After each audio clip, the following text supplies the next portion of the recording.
जी हां, देश में इन दिनों टीकाकरण अभियान बहुत तेजी के साथ चल रहा है, लेकिन एक बार फिर से कोरोना के बढ़ते आंकड़े डराने लगे हैं। लोग भी अब कोरोना के प्रति लापरवाही बरतते नजर आ रहे हैं। ये रिपोर्ट आप देखिए।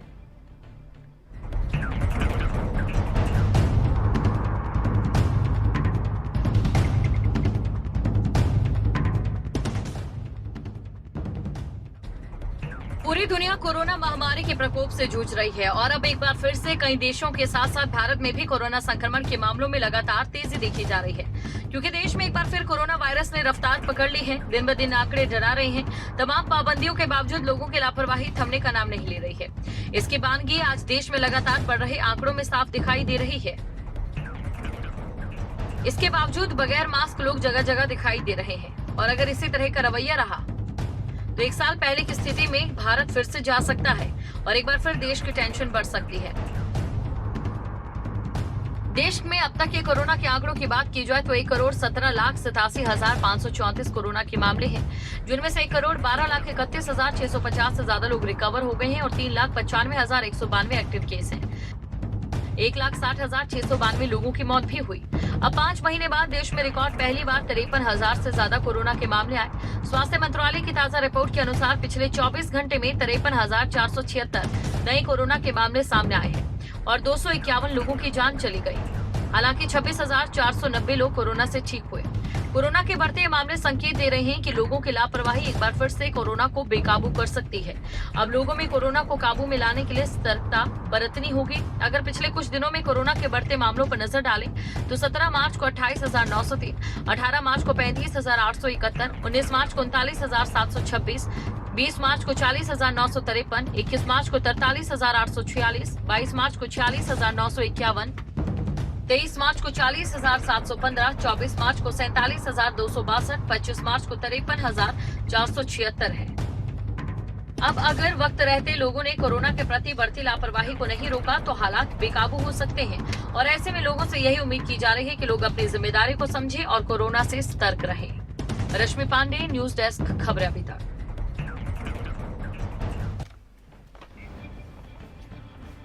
तो देखिए, सवाल बहुत सारे हैं। सवाल कोरोना को लेकर भी हैं। सरकार और प्रशासन क्या कर रहे हैं, क्या फैसले लिए जा रहे हैं, नई गाइडलाइंस क्या आई हैं और कैसे कोरोना को काबू किया जा सकता है। और सबसे बड़ा सवाल ये कि वैक्सीन को लेकर इतनी भ्रांतियां और इतनी बातें क्यों निकलकर सामने आ रही हैं। लोगों के जहन में ये भी सवाल है कि जब वैक्सीन आ गई है तो कोरोना से डरना क्यों है, और जब वैक्सीन है तो सरकार क्यों बार बार ये कह रही है कि सावधानी रखें।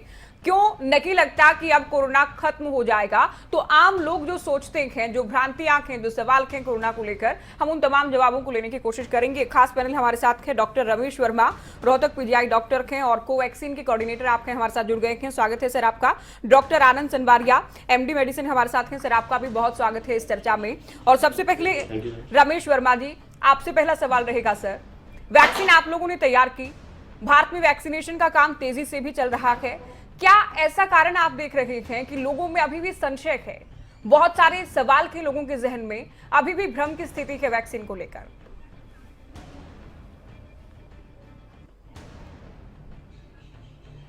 सबसे पहले मैं आपको धन्यवाद करूंगा कि आपने मेरे को इनवाइट किया और मैं सबसे रिक्वेस्ट भी करूंगा, अगर कोई भी क्वेश्चन किसी के दिमाग में हो तो हमारे पीजीआईएमएस में डॉक्टर वर्मा हूं, तो मेरे से अपना कंसल्ट करके अपने जितने भी डाउट्स हैं वो क्लियर कर सकते हैं। अब रही वैक्सीन की ट्रायल की बात, हम लोगों ने कोवैक्सीन का ट्रायल पीजीआईएमएस में किया था जुलाई 2020 में। फेज 1, फेज 2 और फेज 3 हम तो तीनों फेज हम कर चुके हैं, स्पेशली दी कोवैक्सीन जो हम लोगों ने किया है। कोवैक्सीन का जो ट्रायल फेज 1 का हुआ था, हम लोगों ने उसमें 375 कवर किए थे इंडिविजुअल पार्टिसिपेंट, और फेज 2 के अंदर हम लोगों ने 380 कवर किए थे। जब फेज 1 और फेज 2 के रिजल्ट जब पब्लिक डोमेन में आए तो हम लोगों ने ये पाया कि ये वैक्सीन पूरी सेफ है। जब भी कोई वैक्सीन आती है मार्केट के अंदर तो पहले उसको हम ट्रायल से गुजारते हैं। तो सेम कोवैक्सीन हो या कोविशील्ड हो, जो 2 वैक्सीन हमारी कंट्री में लग रही हैं, दोनों के ट्रायल हमारी कंट्री में हुए हैं। स्पेशली अगर मैं कोवैक्सीन की बात करूं तो हम लोगों ने ये देखा है कि वैक्सीन पूरी सेफ है। अब रही सेकेंडरी इम्यूनोजेनिसिटी, इम्यूनोजेनिसिटी का मतलब होता है कि बॉडी के अंदर जो है वो कितनी एंटीबॉडी पैदा हुई है। तो हमने ये देखा है कि more than 90% of the participants have the antibodies. उसका मतलब ये है कि बॉडी के अंदर इतनी पर्याप्त एंटीबॉडी है कि आपको वो कोरोना का इन्फेक्शन नहीं होने देगी। और थर्ड वन है एफिकेसी। एफिकेसी जो होता है वो हमें ये बताता है कि कितनों को हमने वैक्सीन दी और उसमें से कितनों को कोरोना हो गया। तो हमने जब फेज 3 का जब ट्रायल किया तो उसके इंटरिम जो एनालिसिस के जो रिजल्ट आए हैं उसकी जो एफिकेसी आई है कोवैक्सीन स्पेशली वो 80% है। इसका मतलब ये हुआ कि ये जो वैक्सीन है चाहे कोविशील्ड हो या कोवैक्सीन हो दोनों ही काम करेंगी हमारी, स्पेशली अगर हम इंडिया की बात करें तो। जी हमारे साथ देखिए एक और पैनलिस्ट जुड़ गए हैं, doctor Jasjit Kaur, CMO Panchkula hospital. Madam बहुत स्वागत है आपका। और आपसे भी हम जानेंगे कि देखिए एक बार लगा था कि कोरोना चला जा चुका है और कोरोना है कि नहीं, कोरोना का डर भी लोगों में खत्म हो गया था। ऐसा क्या हुआ कि एक और लहर आ गई और ऐसा क्या हुआ कि एक बार फिर से कोरोना अपने पुराने रिकॉर्ड तोड़ने लगा और जो दैनिक मामले थे उनमें बढ़ोतरी हो गई? बिल्कुल सही है कि हमने लगभग जो है केसेस हमारे बहुत कम हो गए थे। पंचकुला में विशेष रूप से हमने देखा था कि पिछले 3 हफ्ते पहले बिल्कुल एक कंफर्टेबल सिचुएशन हो गई थी, वैक्सीन भी शुरू हो गई थी और बहुत उसके बाद जो जिस तरीके से पिछले 3 हफ्तों में केसेस बढ़ रहे हैं तो एक नई वेव की शुरुआत हुई है। इसका कारण यही है कि हम अपना जो कोविड अप्रोप्रिएट बिहेवियर है, मास्क पहनना और सोशल डिस्टेंसिंग ठीक तरीके से मेंटेन करना और भीड़ भाड़ के इलाके में ना जाने को सारा शुरू हो गया था, तो लोगों ने एहतियात बरतना छोड़ दिया था। दूसरा जो हमारे पास सभी जैसे रिपोर्ट्स आ रही हैं, पंजाब में भी जैसे कुछ केसेस हैं, नए वेरिएंट्स भी ऐसे हैं, तो उनमें शायद ट्रांसमिसिबिलिटी भी थोड़ी सी ज़्यादा है। हमें भी यही देख रहे हैं कि जो केसेस आ रहे हैं एक ही घर में एक ही एरिया में लगातार निकलते चले जा रहे हैं केसेस। तो दोबारा से उसी तरीके से हमें रोकना है, हम सब मिलके इसको रोक सकते हैं जी। दोबारा से मास्क पहने सब लोग, सोशल डिस्टेंसिंग प्रॉपर तरीके से मेंटेन करें, हाथ नियमित रूप से धोते रहें और भीड़ भाड़ की जगह पर ना जाएं। तो कोशिश यही रहेगी हमारी कि ज़्यादा से ज़्यादा लोग जिनको अगर सिम्टम्स हैं, सिम्टम भी इसमें देखो बुखार भी ज़्यादा आ रहा है, लोगों के सिम्टम्स थोड़े ज़्यादा भी हैं, तो वो जल्दी से जल्दी अपना सैंपल ज़रूर कराएं, आइसोलेशन में चले जाएं और अगर सैंपल की रिपोर्ट जैसे ही पता चलती है तो उस तरीके से हम उनका आगे का जो इलाज है वो टाइमली कर सकें और दूसरे लोगों को इससे बचा सकें। सनवारी साहब से आपसे भी जानेंगे, अलग अलग स्टेट्स में अलग अलग स्थिति क्यों है? जैसे महाराष्ट्र की ही बात करें, 50% से ज्यादा मामले अकेले महाराष्ट्र से सामने आ रखे हैं। कुछ वो राज्य हैं जहां स्थिति कंट्रोल में नजर आती है। देखिए ज्योति जी, सबसे पहले तो मैं आपको कम्प्लीमेंट करता हूं कि आज आपने कोरोना के लॉकडाउन के 1 साल के बाद एक बड़ा इंपॉर्टेंट टॉपिक को आज जनता के सामने लेके आ रहे हैं और टॉपिक भी बड़ा अच्छा रखा है, क्योंकि आज जो केसेस आ गए हैं वो 53,000 प्लस आ गए हैं। बहुत दुखदाई बात है। अभी सीएमओ साहब ने बताया और कोऑर्डिनेटर डॉक्टर रमेश वर्मा ने जी बताया कि ये जो हालात हैं जो कि कंट्रोल में हो गए, ऑलमोस्ट कंट्रोल में हो गए थे और लेकिन अब वो कंट्रोल से बाहर होते जा रहे हैं। कुछ कारण तो सीएमओ साहब ने बताए, लेकिन जैसे आपने पूछा कि कुछ स्टेट में कम है, कुछ स्टेट में ज़्यादा है, तो मैं ये कहना चाह रहा हूँ कि उसका कारण बार बार ये आपके टेलीविजन पे, मैं क्या प्रधानमंत्री जी, माननीय प्रधानमंत्री जी भी बार बार यही कहते हैं, पहले दवाई और कड़ाई दोनों की दोनों चीज़ें, जहाँ भी कड़ाई के ऊपर ढील हुई, जो कड़ाई जो है क्या सिंपल कड़ाई है, SMS, a safe distance, masking and sanitation, 3 चीज़ें हैं जो मेरे ख्याल से वैक्सीन आने के बाद में लोगों को लगता है अरे भाई अब तो दवाई आ गई, अब कोई खतरा नहीं है। तो जो लैक्सिटी है जो देखी है हमने, खास करके मैं देख रहा हूँ सरकारें बहुत कोशिश कर रही हैं, बट एटीट्यूड पब्लिक का जो है वो थोड़ा सा ल्यूकवार्म हो गया है और शायद अब उस चीज़ को हमें बहुत सख्ती से करना पड़ेगा और वो तीनों चीज़ें SMS का कड़ाई के साथ करना पड़ेगा, बिकॉज अभी लॉकडाउन को इसका आंसर नहीं है। मेरे से कल किसी चैनल पे पूछ रहे थे, देखिए लॉकडाउन किया गया था इतने दिन के लिए ताकि हम रिसोर्सेज बना दें। अब भारतवर्ष के बीच में हर एक स्टेट के पास रिसोर्सेज अनफ हैं। हमने तो अब यही करना है कि वैक्सीन लगवाने के बाद में 2 वैक्सीन, वी आर लकी कि हमारी कंट्री में 2 वैक्सीन बन रही हैं और हमने 11.7 बिलियन डोजेज दूसरी कंट्री को, करीबन 93 कंट्रीज को दे चुके हैं हम कोवैक्सीन के चैनल के द्वारा से। तो हमारे यहाँ बदकिस्मती ये है कि वैक्सीन एम्पल अवेलेबल है। चंडीगढ़ में जहाँ से मैं आ रहा हूँ वहाँ पे हम हर रोज़ 10,000 आदमियों को वैक्सीन कर सकते हैं, बट अनफॉर्चुनेटली लोग नहीं आ रहे उसका मैं एक कारण ये सोच पा रहा हूं कि जो सोशल मीडिया जो है वो बहुत प्रॉब्लम क्रिएट कर रहा है। कई लोग मुझे भी रिंग करते हैं कि देखिए मैंने सबसे पहली डोज चंडीगढ़ में लगवाई थी, सेकंड भी लगवा ली, चलो मैंने तो 4 वीक्स के बाद लगाई थी। अभी रिसर्च आई है कि अगर हम 6 से 8 वीक तक कर दें तो उसकी इफेक्टिविटी 90% है, मेरे पे 60 to 70% है। तो ये है कि जो लोगों की लैक्सिटी है वो आप लोगों बड़ा कारण है बड़ा कोरोना की स्पीड बढ़ी है। डॉक्टर वर्मा जी, सर देखिए, लोगों को लगा था कि वैक्सीन जब तक नहीं आती तब तक सावधानी रखेंगे, लेकिन अब सर वैक्सीन आ चुकी है तो लोग कब तक इंतजार करें कि लाइफ जो है वो सामान्य हो पाएगी जैसे कोरोना से पहले थी?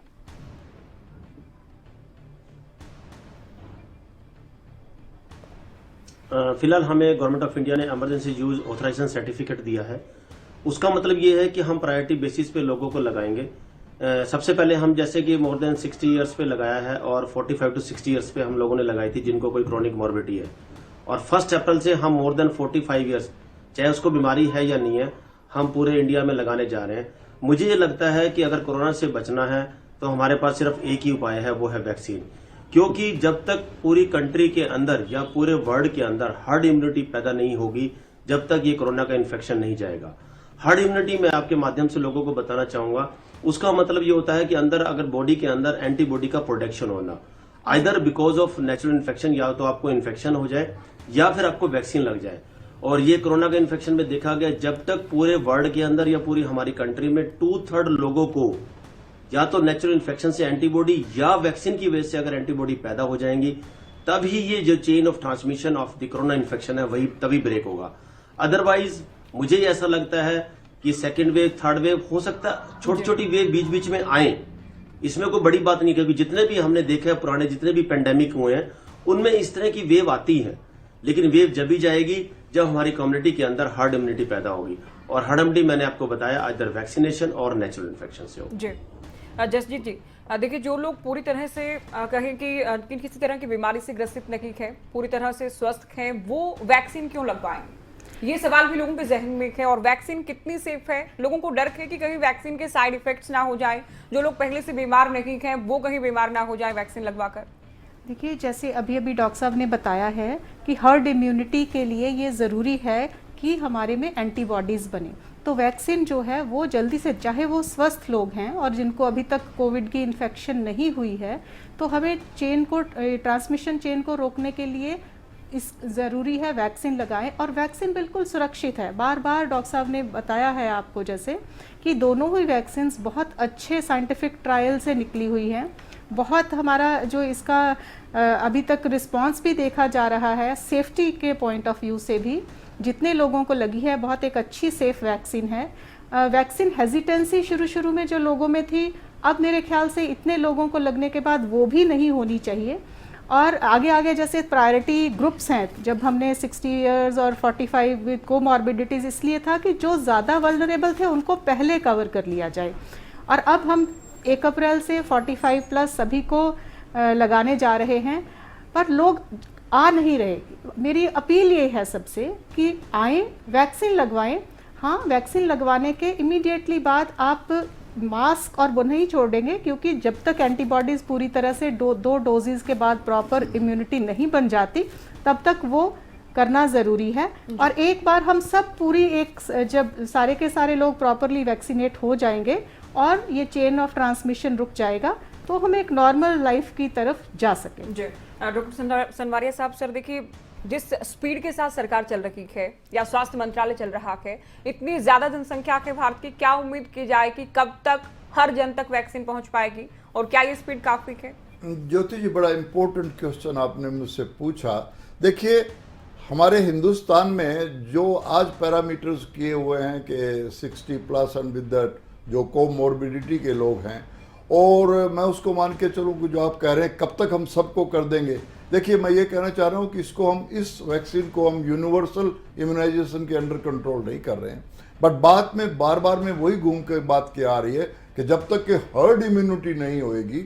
और मैं आपको बता रहा हूँ, बड़ा दुखदाई फैक्ट बता रहा हूँ कि सीरो सर्वे जो हमारी भारत सरकार ने कराया है उसमें 70% इंडियन नेगेटिव हैं, उनके अंदर कोई एंटीबॉडी नहीं है, लड़ने की ताकत नहीं है। तो जो वैक्सीन का जो प्रायोरिटीज कर किया, और 1 अप्रैल से तो 45 साल के अबाउ के बच्चे, अबाउ के लोग भी, चाहे कोमोर्बिडिटी हो ना हो, तो बट स्पीड जिस तरह से चल रहा है उसको बहुत तेजी से बढ़ाना पड़ेगा।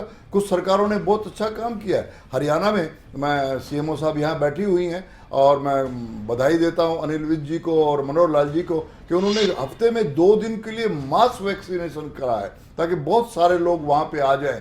तो कैपेसिटी बहुत है, और ये भी मैं बधाई देना चाह रहा हूँ इन सारे हेल्थ वर्कर्स को कि हमारा वेस्टेज रेट बहुत कम है। हम वेस्टेज नहीं बचा के रख रहे हैं, प्रीशियस कमोडिटी है। बट यही है कि लोगों को आगे आना पड़ेगा, और कुछ सरकारों ने तो ये कहा कि वो सर्टिफिकेट मांगते हैं, जो गवर्नमेंट के एम्प्लॉयज़ हैं उनको सर्टिफिकेट। तो ये बात है कि थोड़ा सा उनको एजुकेशन भी देनी है, और ये भी कहना है कि ये लगाना, वैक्सीनेशन कराना बहुत बहुत ज़रूरी है। और मुझे लगता है, ये देखिए आज करीबन 5.5 करोड़ वैक्सीनेशन मेरे भारतवर्ष में हो चुकी हैं, और हमारा लक्ष्य जो हमने लेके चले थे जब 16 जनवरी को हम चले थे कि जुलाई तक हम करीबन 30 करोड़ लोगों को कर देना चाहते हैं, और आइडियली होना भी चाहिए। जो हमारे स्वास्थ्य मंत्रालय, परसों ही हर्षवर्धन जी यहाँ थे, हम उनसे बातचीत कर रहे थे, बट उसमें आप लोगों का रोल भी बहुत होगा। ऐसे जो बात कराते हैं आप कराइए, एक्सपर्ट्स को बुलाइए, लोगों से सवाल पूछिए, उनका डर निकलवाइए, और ये वैक्सीन बिल्कुल 100% सेफ है। जी। अच्छा डॉक्टर वर्मा जी, जैसे किसी ने वैक्सीन लगवाई है, मान लीजिए मैंने की वैक्सीन लगवाई, उसके बाद सर कितनी और क्या गारंटी है कि कितने समय तक कोरोना नहीं होगा? जो कि आम लोग इस बात को लेकर सोचते हैं कि अगर मैं वैक्सीन लगवाऊं भी तो कितनी गारंटी है कि कब तक सेफ रहेगा?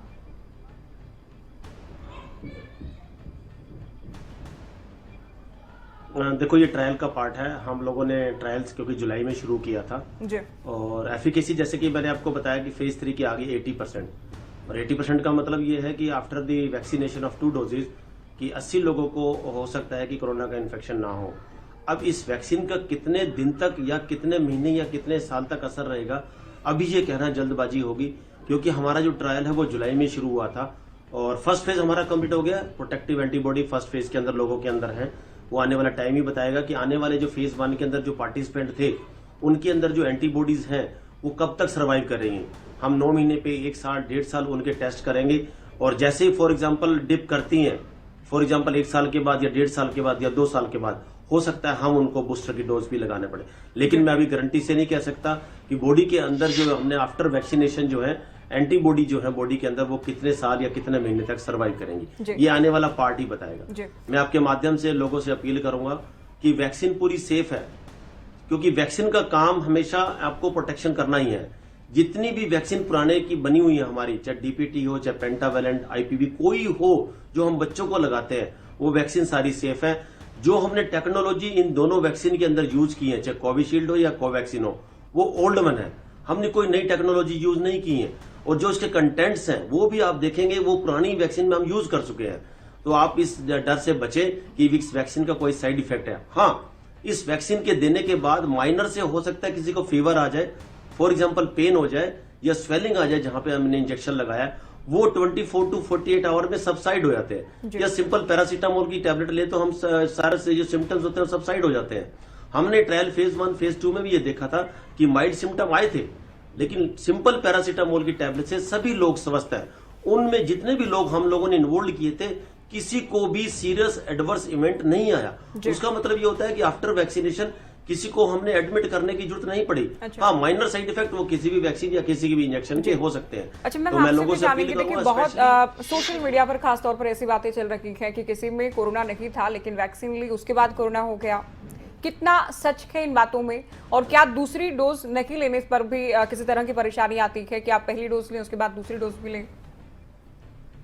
देखिए, ऐसा नहीं है बिल्कुल कि वैक्सीन लगाने के बाद कोई कोविड पॉजिटिव हो जाता है, पर हाँ, अगर पहली डोज जैसे लगी है और क्योंकि अभी पूरी तरह से इम्यूनिटी नहीं बनी और उतने में इन्फेक्शन हो गया, तो उसमें कोविड की इन्फेक्शन हो सकती है।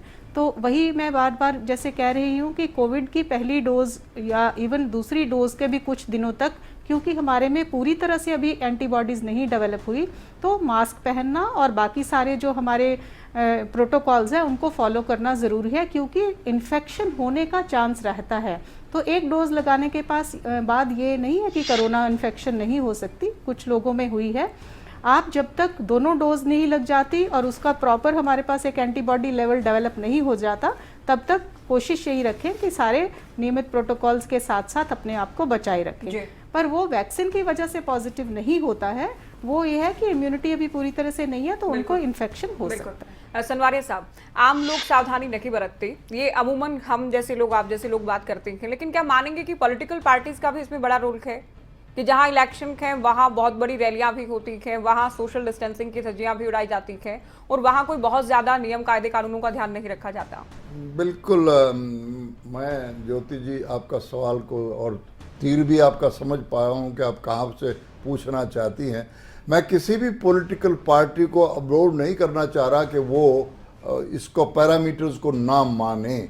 जहाँ पे भी रैली होती है प्रोटोकॉल तो सबके लिए वही है, चाहे वो महाकुंभ हो, चाहे वो रैली हो, चाहे मैं बाजार में जाता हूँ।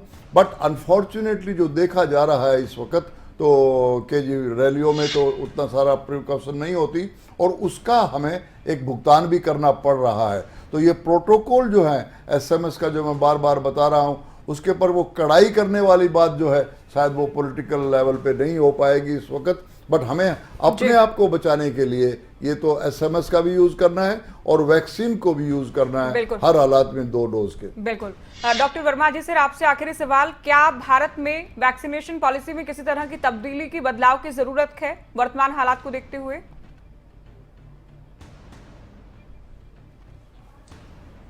बेसिकली जब तक ये कोरोना का इन्फेक्शन मेरे हिसाब से है, हमारे हिसाब से कोई चेंज करने की जरूरत नहीं है। हम 1 अप्रैल से मोर देन 45 ईयर जितने भी लोग हैं, मेल फीमेल जो भी हमारी कंट्री में, सबको हम लगाने जा रहे हैं। तो मैं आपके माध्यम से अपील करूंगा सबको कि इसमें इस वैक्सीन को लगाएं। अगर इस वैक्सीन को नहीं लगवाएंगे तो कोरोना का इन्फेक्शन फिर हो सकता है आपको घेर ले या आपको हो जाए, और उसकी कॉम्प्लिकेशन आप लोगों को पता है कि क्या कॉम्प्लिकेशन होती है। तो जितने भी मोर देन 45 ईयर्स 1 अप्रैल के बाद सब लोग इस वैक्सीन को लगवाएं, चाहे कोविशील्ड हो चाहे कोवैक्सीन हो। एक चीज मैं और कहना चाहूंगा कि अगर फर्स्ट डोज किसी ने कोविशील्ड ली है तो सेकंड डोज वो कोविशील्ड की ही ले। बिल्कुल। अगर फर्स्ट डोज कोवैक्सीन की ली है तो सेकंड डोज वो कोवैक्सीन की ले, और 42 दिन के बाद ही प्रोटेक्टिव एंटीबॉडी पैदा होती है। जब तक अपना कोरोना का जो हम लोग प्रिवेंशन कर रहे हैं वही फॉलो करते हैं। जी मैम, आपसे भी जानेंगे किस तरह की परेशानियां और किस तरह के चैलेंजेस आप लोगों के सामने रखे, और अब भी वैक्सीनेशन को लेकर किस तरह की डिफिकल्टीज? देखिए, चैलेंजेस यही है कि शुरू में थोड़ी वैक्सीन को लेके कुछ बिल्कुल सही कहा, जैसे कि सोशल मीडिया पे भी इस तरह की भ्रांतियां चल रही थी, तो एक लोगों के जहन में एक इसका सेफ्टी के लेके इश्यू थे, जो मैंने पहले भी जैसे कहा कि अब इतने लोगों को, करोड़ों लोगों को ये वैक्सीन लग चुकी है और बार बार हम हर जगह पे ये कह रहे हैं कि कोई भी इस तरह का सीरियस साइड इफेक्ट नहीं आया तो वो निकल जाना चाहिए। तो ये एक चैलेंज हमने शुरू में फेस किया है। अब जैसे जैसे ये मुझे लगा कि हेल्थ केयर वर्कर्स के से ज़्यादा हमारे जो सीनियर सिटीजन्स आगे बढ़ के वैक्सीन लगाने के लिए आए हैं, तो उससे हमें सीख लेनी है अगली 45 प्लस को, उनको देखते हुए उनमें बिल्कुल भी किसी प्रकार का वो नहीं हुआ है साइड इफेक्ट। आप भी आगे के लिए आगे आना होगा। बहुत शुक्रिया आप सभी का, आप लोगों ने वक्त दिया और जितने भी भ्रांतियां के, जितने भी सवाल के दर्शकों के, वो जानकारी दी। तो कुल मिलाकर देखिए, बड़ी बात ये है अपने आप में कि लोगों को कोरोना को लेकर सावधान रहना ही होगा। तमाम जो नियम है, तमाम जो सावधानियां हैं, गाइडलाइंस के, उनका पालन करना ही होगा, तभी हम सब मिलकर कोरोना के खिलाफ जंग जीत सकेंगे। इसी के साथ मुझे दीजिए इजाजत और आप देखते रखिए खबरें अभी तक। नमस्कार। अगर आपको हमारा ये वीडियो पसंद आया हो तो पेज को लाइक और शेयर करें, और इसी तरह की हर वीडियो सबसे पहले पाने के लिए चैनल को सब्सक्राइब करें।